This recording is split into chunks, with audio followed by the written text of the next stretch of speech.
ቀዳሚ ወዳደረግነው ዝርዝር ዜና ተሻገርን። ለቀጣይ ትውልድ የተሻለችና የብልጽግና ተምሳሌት የሆነች ኢትዮጵያን ለማውረስ ሁሉም ሰው መተባበር እንዳለበት የደቡብ ኢትዮጵያ ክልል ርዕሰ መስተዳድር አቶ ጥላሁን ከበደ ጠየቁም። ለተረጋጋ የፖለቲካ ስርዓትና ለሰላማዊ የፉክክር የባህል ግንባታ የፖለቲካ ፓርቲዎች ሚና ወሳኝ መሆኑም ተመላክቷል። በወቅታዊ ክልላዊና ሀገራዊ ጉዳዮች ላይ ያተኮረ የፖለቲካ ፓርቲዎች መድረክ የደቡብ ኢትዮጵያ ክልል ተፎካካሪ ፓርቲዎች በተገኙበት በወላይታ ሶዶ ከተማ ተካሂዷል። ማሩ ሞላ ዝርዝር አሰናድቷል።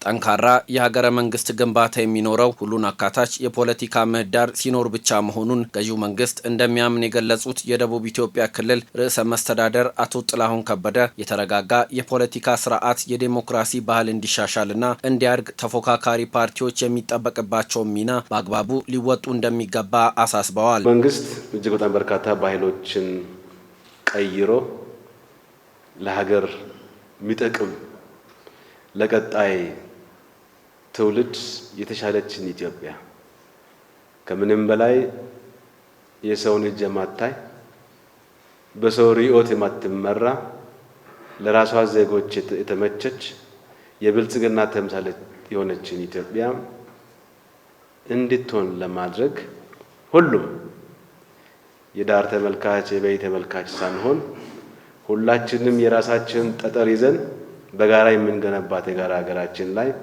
ሁሉም ሰው ተሳትፎ እንዲያደርግ የሚል ባህል ይዞ ባለፉት ለውጡ 7 ዓመታት እጅግ በጣም በርካታ ለውጦች የተመዘገቡ ናቸው።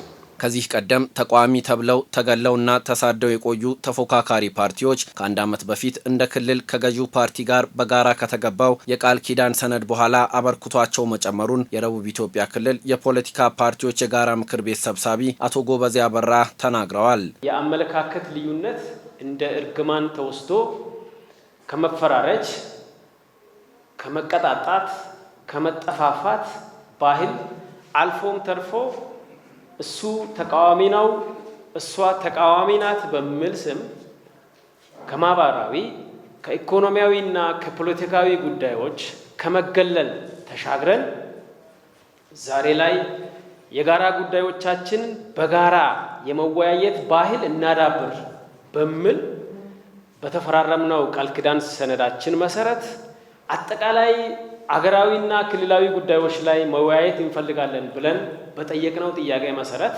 20 ፓርቲዎች ለክልላችን ለህዝባችን ይበጃል ያሉትን ርዕዮተ ዓለም ቀርጾ ፕሮግራም አዘጋጅቶ በክልላችን በሰላማዊ መንገድ እየታገሉ ይገኛሉ። በወቅታዊ ሀገራዊ ጉዳዮች ላይ ከክልሉ ከፍተኛ አመራሮች ጋር የተወያዩት የደቡብ ኢትዮጵያ ክልል የፖለቲካ ፓርቲዎች የጋራ ምክር ቤት አባላት መሰል መድረኮች የህዝብን የጋራ ተጠቃሚነት ለማረጋገጥ ስለሚያግዙ የቀድሞ አግላይ ስርዓትን በመተው ተቀራርቦ የመስራት ባህሉ በታችኛው መዋቅርም ተጠናክሮ ሊቀጥል እንደሚገባ ጠይቀዋል። ይሄኛው መድረክ በጣም ደስ የሚልና አሪፍ አጋጣሚ ለሁላችን ይፈጥራል ብዬ አስባለሁ። ምክንያቱም ሁላችንም ለአንድ ኢትዮጵያ ነው የምንታገለው የምንሰራው አንድ ኢትዮጵያ ማሳደግ ነውና አንድ ላይ በመተባበር መጀመሪያ የነበረን አስተሳሰብ የመገፋፋት የመራራቅ አስተሳሰብን ትተን በጋራ አንድ ላይ የመስራት ኦፖርቹኒቲና አጋጣሚዎች መገኘታቸው በጣም ትልቅ ነው።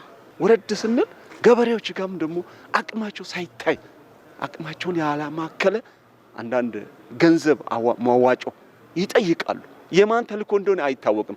ይሄን መንግስት ያውቃል ብዬም የላይ ያለው ገዢ ፓርቲ ያውቃል ብዬም አላስብም። ግን እነኛ ሰዎቹ ቢታረሙ ይሄ ቀጣይነት ያለው ቢሆን እዚህ ብቻ ሳይሆን በዞን በክልል ብቻ ሳይሆን በታችኛው መዋቅር በቀበሌ በወረዳ በቀበሌና በንዑስ ቀበሌያት ሁሉ አባሎቻችን በነጻነት ያላቸውን ዓላማ ከህዝባቸው ጋር ተገናኝተው መስራት እንደሚያስፈልግ መታገል እንዳለባቸው መንግስትና ገዢው ፓርቲ ድጋፉን የበኩሉን ድጋፍ መስጠት አለበት የሚል እምነት ነው ያለኝ። ሀገር የጋራ ናት። እናም የርዕዮተ ዓለም ልዩነቶችን በሰላማዊ መንገድ ለህዝብ በማቅረብ የተፎካካሪ ፓርቲዎች ከመፈራረጅ ከመካሰስ እንዲሁም ከመፈራራት ወጥተው በዘላቂ የልማት ጉዳዮች ላይ በአንድነት ሊቆሙ ይገባልም ተብሏል። በበጀት ዓመቱ ከ92,000 በላይ ወጣቶችን በተለያዩ ዘርፎች የስራ ዕድል ተጠቃሚ ማድረጉን የወላይታ ዞን ስራ ዕድል ፈጠራና ኢንተርፕራይዞች ልማት መምሪያ አስታወቀም። መምሪያው ከ5300 በላይ ዜጎች የውጭ ሀገር ስራ ዕድል መፍጠሩንም ገልጿል። የኢንተርፕራይዞችን የማምረት አቅም በማሳደግ የተለያዩ ምርቶችን ወደ ውጭ ሀገር በመላክ ከ650 ሺህ በላይ ዶላር ማግኘት መቻሉም ተጠቁሟል። መምሪያው በአረካና በቦዲቲ ከተሞች የኢንተርፕራይዞችን ስራ እንቅስቃሴ ጎብኝቷል። አቤኔዘር አበራ በዝርዝር ተመልክቶታል።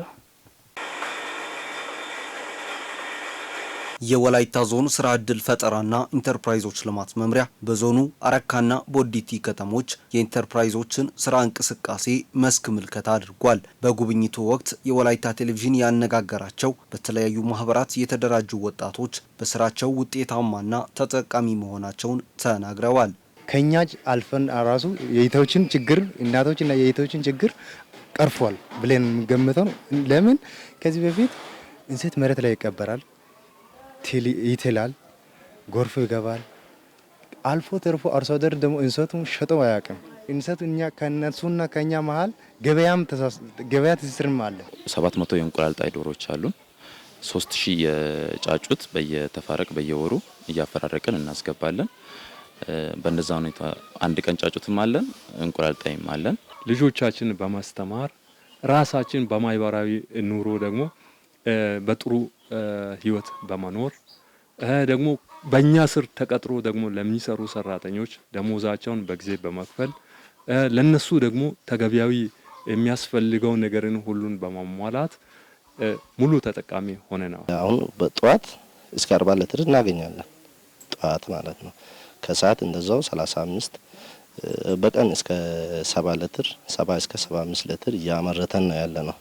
1,200,000 ብር ነበር ጀመርነው። አሁን ግን ያለን ካፒታል ወደ ታዳጊ መካከለኛ ተሸጋግረናል። ኦዲት ተደርጎ 7,600,000 ብር እንደ ካፒታል አለን። በዞኑ በተለይ በቦዲቲ ከተማ ስራ አጥ ወጣቶችን በማህበራት በማደራጀት መስሪያና መሸጫ ቦታ እንዲሁም ብድር በማመቻቸት አልፎም የተለያዩ ድጋፎችን በማድረግ ወጣቶች ምርታቸውን ለዓለም ገበያ ማቅረብ መቻላቸው ተገልጿል። ኢንተርፕራይዝ የሚሆን ከ11 ሄክታር በላይ መሬት አዘጋጅተን አሁን ላይ ከ5 ሄክታር በላይ ያስተላለፍንበት በተለይም በከተማ ግብርና ለተሰማሩት መሬት በአግባቡ ያስተላለፍንበት የተሻለ ስራ የሰራንበት አመት ነው ብሎ መያዝ ይቻላል። ወደ 42 ሼድ የሚሆነውን ገንብተን ጨርሰን ለወጣቶች ስራ ዕድል ፈጠራ ጽሕፈት ቤት በማህበር ለተደራጁ ወጣቶች የሰጠንበት አመት ነው። በዚህም በእያንዳንዱ ማህበር ላይ 5 ዲግሪና ከከፍተኛ ተቋማት የተመረቁ ወጣቶች ስራ ዕድል ያገኙበት ነው። በማኒፋክቸሪንግ ዘርፍ በተለይ የተሰማሩ ወጣቶች ከውጭ ሀገር የሚገባውን ምርት በአገር ውስጥ ምርት ለመተካት ጥረት እያደረጉ ያሉበት አለ። ባዮ ፈርቲላይዘር ማዳበሪያ በከተማችን ይመረታል። ይሄንን እስከ ኡጋንዳ ድረስ መሸጥ ችለናል። 40 ኩንታል ባለፈው ከ2 ወር በፊት ለኡጋንዳ ኤክስፖርት አድርገናል። ለውዝ ማቀነባበሪያ ላይ ያሉት እስከ ሶማሌላንድ እስከ ኬንያ ኤክስፖርት የሚያደርጉ ማህበራትን መፍጠር ችለናል። በአረካ ከተማም ስራ አጥ ወጣቶችን በተለያዩ ዘርፎች በማደራጀት ተገቢ ድጋፍ በማድረግ ተጠቃሚ ለማድረግ የከተማ አስተዳደሩ ብርቱ ጥረት እያደረገ ይገኛል። በተለይ በግብርና የተሰማሩትን ስንመለከት የተለያዩ ምርቶችን ለገበያ እያቀረቡ ገበያን የማረጋጋት ስራ እየሰሩ ያሉበት ሁኔታ ነው ያለው። በተለይ ለሰንበት ገበያ ምርቶቻቸውን እያቀረቡ የከተማችን ኑሮ ውድነትን የማረጋጋት ስራ እየሰሩ የሚገኙበት ሁኔታ ነው ያለው። ከተማ አስተዳደር ዘንድሮ 15 ሄክታር የሚደርስ በከተማ ግብርና ላይ ለሚደራጁ ወጣቶች መሬት አዘጋጅቶ የሰጠበት አግባብ አለ። ከዛ ባሻገር ደግሞ ከሼድ ጋር ተያይዞ ዘንድሮ ወደ 25 የሚደርስ ሼድን ገንብተን ለወጣቶች ስራ ዕድል የፈጠርንበት አግባብ አለ። በበጀት ዓመቱ ከ92,000 በላይ ወጣቶችን በተለያዩ ዘርፎች የስራ ዕድል ተጠቃሚ መሆን የቻሉ ሲሆን ከ5300 በላይ ዜጎች ደግሞ የውጭ ሀገር ስራ ዕድል መፈጠሩንም የወላይታ ዞን ስራ ዕድል ፈጠራና ኢንተርፕራይዞች ልማት መምሪያ ኃላፊዎች ተናግረዋል። አገሮች ስራ ስምሪት ላይ እስካሁን የለየናቸው አሉ።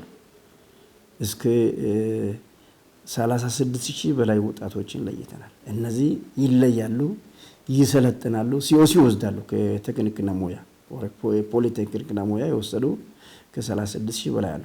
እስካሁን ባለን መረጃ ከ5,500 በላይ በውጪ ስራ ዕድል ተፈጥሮላቸዋል። እንደ ዞናችን በከተማ ዘርፍ በተለይ በከተማ ዘርፍ ላይ የታቀደው 50 ሄክታር መሬት ነበረ። ግን የእስካሁኑ አፈጻጸም 112 ሄክታር መሬት ጋይድ ማፕ ተዘጋጅቶ ለስራ አጥ ወጣቶች ተዘጋጅቶ የተላለፈበት ሁኔታ ነው ያለው።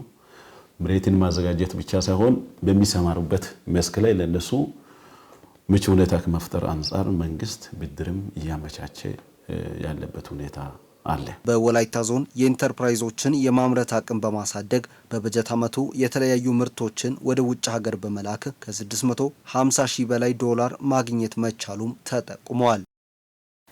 አንድነት የወላይታ ዞን ሴክተር መስሪያ ቤቶች ሰራተኞች ሸማቾች ማህበር ለመንግስት ሰራተኛው ከሚያቀርባቸው ምርቶች ባሻገር የከተማዋን ገበያ ለማረጋጋትም የተወጣው ድርሻ ትልቅ መሆኑን የወላይታ ዞን ህብረት ስራ ጽህፈት ቤት ገለጸም። ማህበሩ ማደግ ባለበት ልክ እንዳያድግ ያደረጉ ማነቆች እንዲፈቱና በፍጆታ ዕቃ ላይ ብቻ መወሰን እንደሌለበትም አባላቱ አሳስበዋል። ለዝርዝሩ ሂሮት የምሮ ከ1700 በላይ ነባር አባላት ያሉት አንድነት የወላይታ ዞን ሴክተር መስሪያ ቤቶች ሰራተኞች ሸማቾች ህብረት ስራ ማህበር ሁለተኛ መደበኛ ጠቅላላ ጉባኤውን አካሂዷል። ማህበሩ የመንግስት ሰራተኛውን ከመደገፍ አኳያ ያበረከተው አስተዋጽኦ ትልቅ መሆኑን የማህበሩ አባላት ተናግረዋል። ገበያውን በማረጋጋት ላይ ትልቅ ድርሻ አለው። ገበያውን ያረጋጋል። እኛ በገበያ ላይ ከሚሸጠው ለምሳሌ አሁን ዘይትና ሱካር እያገኘን ገበያ ላይ ካለው ከ200 ብር በላይ በቅናሽ ነው የምናገኘው። ገበያ ላይ 1 ኪሎ ስኳር 170 ብር ነው። ሸማች እያቀረበልን ያለው ደግሞ 125 ብር ነው። በዛው ልክ ደግሞ ዘይት ገበያ ላይ 3 ሊትር 950 ብር ነው። ሸማች ማህበሩ ደግሞ እያቀረበ ያለው 537 ብር ነው። በዛው ልክ እኛ ተጠቃሚዎች ብዙ ልዩነት እናገኛለን። ማህበሩ ስራ ከጀመረ 4 ዓመታት ቢያስቆጥርም የሚጠበቀውን ያክል አለማድረጉን የተገለጸ ሲሆን በቀጣይ የማህበሩን ህልውና ለማስጠበቅ እጣ መግዛት ወሳኝ መሆኑንም ተመላክቷል። ከተቋቋመ ዛሬ 4ኛ ዓመቱ ነው። በተፈለገው ልክ እየሰራ አይደለም። አንድ የኮሚቴ ውስንነትም አለ፣ የኮሚቴ መጓደልም አለ።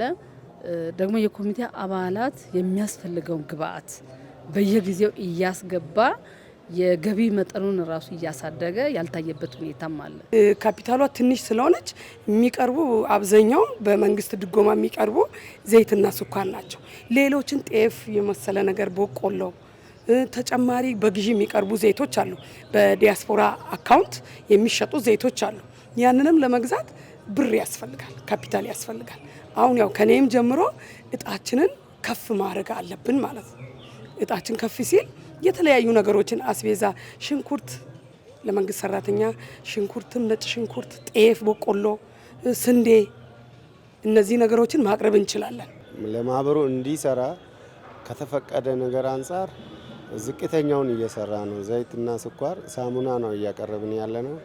ነገር ግን እህል የሰብል እህሎች፣ የፋብሪካ ውጤቶች፣ ለስላሳዎች፣ የካፍቴሪያ አገልግሎት እንድንሰራ ፈቃድም አለን ከሚመለከተው አካል ተፈቅዶልናል። ነገር ግን ከካፒታል እጥረት አንጻር እነዚህን ስራዎች በስፋት መስራት አልቻልንም። የወላይታ ሶዶ ከተማ ህብረት ስራ ጽህፈት ቤት ኃላፊ አቶ አየለ ዱጤቦ በበኩላቸው እንደ አደራጅ መስሪያ ቤት ለማህበሩ የቅርብ ክትትልና ድጋፍ እንደሚደረግ ተናግረዋል። ማህበሩ የራሱን ካፒታል ከማሳደግ አንጻር አሁን በገበያው ላይ ተወዳዳሪ ለመሆን በብዙ ዘርፍ ወይም በፋብሪካም ሆነ በግብርና ምርት ላይ ለመሳተፍ ካፒታል አጥሮት ነው የያዘው።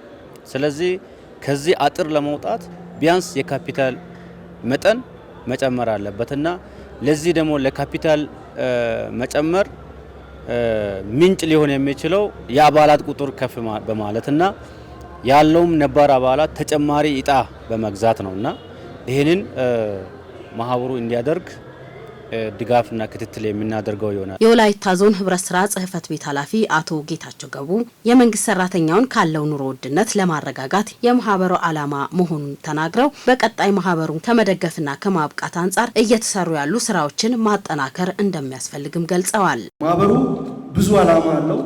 ብዙ ስራ መስራት የሚችልበት እድልም ያለው ነው።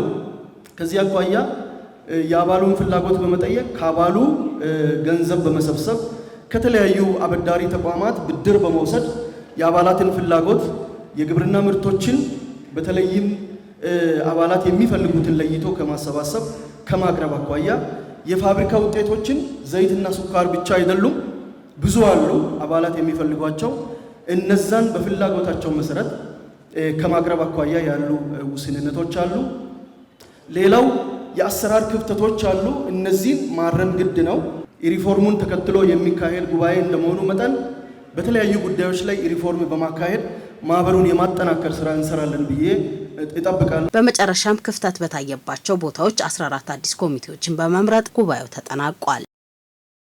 አካል ጉዳተኞች እንዲሁም ሴቶች የመምረጥና የመመረጥ መብታቸውን በመጠቀም ዴሞክራሲያዊት ሀገር ለመገንባት በሚደረግ ጉዞ የድርሻቸውን እንዲወጡ የሚያስችል የግንዛቤ ማስጨበጫ ስራ እያከናወነ መሆኑን ውመን ኢን ማይስ ኢትዮጵያ ግብረሰናይ ድርጅት አስታወቀም። ተቋሙ በአረካ ከተማና በቦሎሶ ሶሬ ወረዳ የህብረተሰቡን ግንዛቤ ለማሳደግ ማስተማሩ በሴቶችና በአካል ጉዳተኞች የሚደርሰውን ተጽዕኖ ለመቅረፍ እንደሚያግዝም ተመላክቷል። መቅደሱ ሹል ያዘጋጀችው ዘገባ ዝርዝር የሚቀርበው በአለማየሁ አልቶ ነው።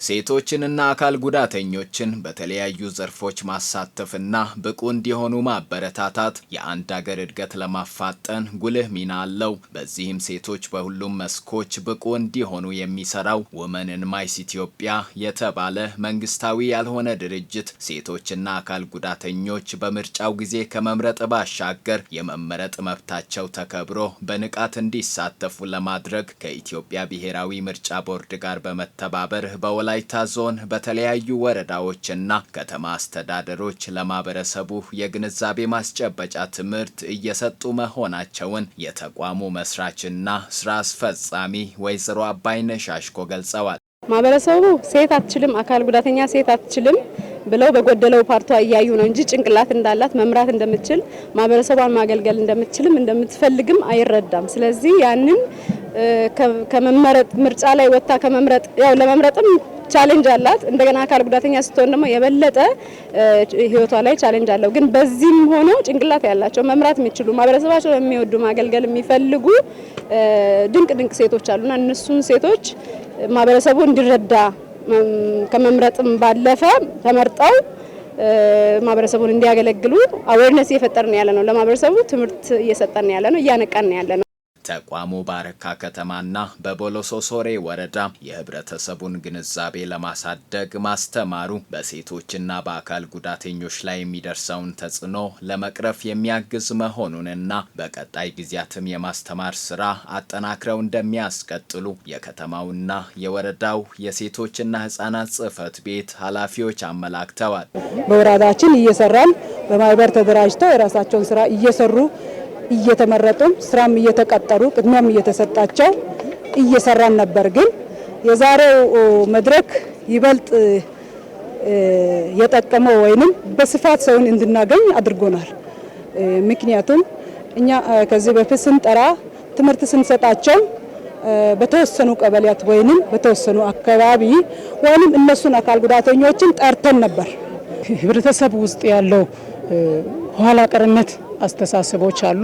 ከዛ ለማውጣት መጀመሪያ በሰው ዘንድ ያው ግንዛቤ ያስፈልጋል። ለሰው ልጅ ግንዛቤ ያስፈልጋል። ግንዛቤ ከተፈጠረ አንድም አካል ጉዳተኛ የሆነች ሴት መምረጥም መመረጥም እንደምትችል ግንዛቤ ተሰጥቷል። የግንዛቤ ማስጨበጫ መድረክ የታደሙትም መድረኩ በሴቶችና በአካል ጉዳተኞች ላይ በተለያዩ ጊዜያቶች የሚደርሰውን ተጽዕኖና ከማህበረሰብ መገለልን ለመቅረፍ የሚያስችል እንደዚሁም ሁሉንም ነገር በራሳቸው እንዲያደርጉ የሚያነቃቃ መሆኑን ተናግረዋል። ተማሪዎቻችን እንደሚችሉ በተለይም ሴት ተማሪዎችና አካል ጉዳተኛ የሆኑ ልጆች እንደሚችሉ መቻልን ያስተማረ ነው። እኛ ጋር ደግሞ ትምህርት ቤታችን ኢንክሉሲቭ ኤጁኬሽን አለ፣ አካተው ማስተማር ስራ አለ። ከዚህ ጋር ተያይዞ የተለያዩ ችግር ያለባቸው ወይም የአካል ጉዳት ያለባቸውን ተማሪዎችን ጭምር እናስተምራለን፣ ሴቶችን እናስተምራለን። እነዚህ ደግሞ እንደ ማንኛውም ሰው እንደሚችሉ አይምሮ ካላቸው ማሰብ ከቻሉ ማሰላሰል ከቻሉ ማቀድ ከቻሉ ከማንም ጋር መፎካከርና መወዳደር ችሎ ማለፍ እንደሚችሉ ዛሬ ተማሪዎች የጨበጡበት ሁኔታ ነው ያለው።